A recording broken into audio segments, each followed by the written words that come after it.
இந்த பாப்பா கம்மஞ்சோறு செஞ்சுருக்கிறோம், சூடாக இருக்குது. சரிங்க. இதை அப்படியே ஒரு கையில் கொடுங்க.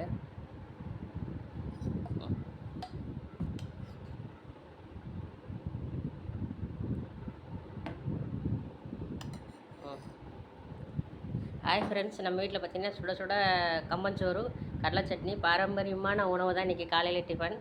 சாப்பிட்ட பார்த்துட்டு எப்படி இருக்குன்னு சொல்லு பாப்பா. சூடாக இருக்குது, கொஞ்சம் பார்த்து. நல்லா இருக்குமா? நல்லா இருக்கா? சரி, தம்பிக்கும் கொஞ்சம் கொடு. தம்பி எப்படி இருக்குன்னு சாப்பிட சொல்லு. நல்லா இருக்கா? நல்லா இருக்கா? சூப்பராக இருக்கா? நல்லா இருக்கா சொல்லுங்க. பாரு, அவனே சாப்பிட்றான் நல்லா இருக்குன்ட்டு. அவனே சாப்பிட்றான். ஓகே ஃப்ரெண்ட்ஸ், இது பிடிச்சிருந்தா லைக் பண்ணுங்கள், கமெண்ட் பண்ணுங்கள். ஓகே, பாய்.